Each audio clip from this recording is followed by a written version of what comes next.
بسم الله الرحمن الرحيم.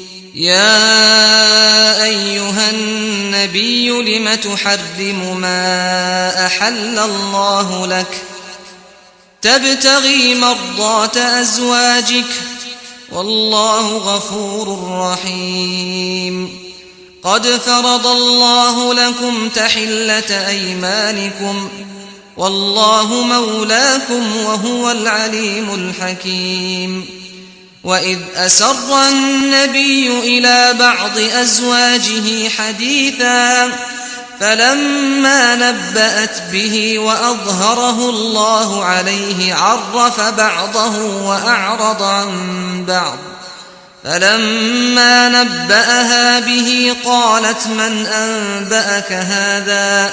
قال نبأني العليم الخبير. إن تتوبا إلى الله فقد صغت قلوبكما وإن تظاهرا عليه فإن الله هو مولاه وجبريل وصالح المؤمنين والملائكة بعد ذلك ظهير.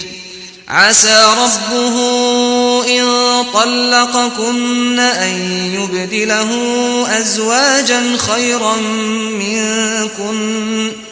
أزواجا خيرا منكن مسلمات مؤمنات قانتات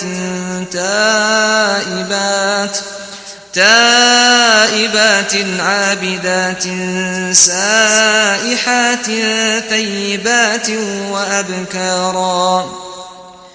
يا أيها الذين آمنوا قوا أنفسكم وأهليكم نارا وقودها الناس والحجارة عليها ملائكة غلاظ شداد لا يعصون الله ما أمرهم ويفعلون ما يؤمرون.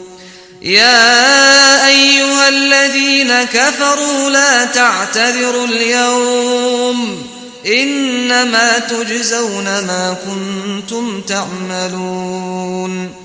يا أيها الذين آمنوا توبوا إلى الله توبة نصوحا عسى ربكم أن يكفر عنكم سيئاتكم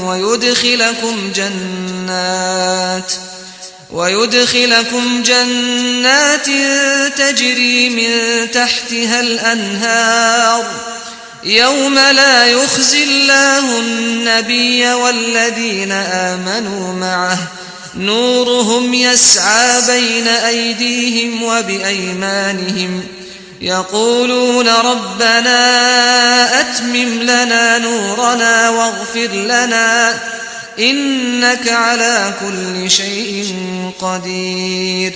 يا أيها النبي جاهد الكفار والمنافقين واغلظ عليهم ومأواهم جهنم وبئس المصير.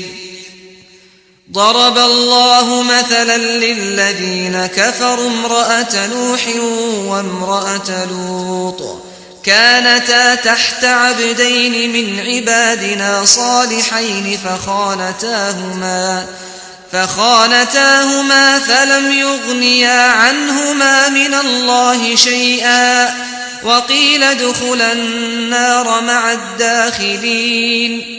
وضرب الله مثلا للذين آمنوا امرأة فرعون إذ قالت رب ابن لي عندك بيتا في الجنة ونجني من فرعون وعمله ونجني من القوم الظالمين.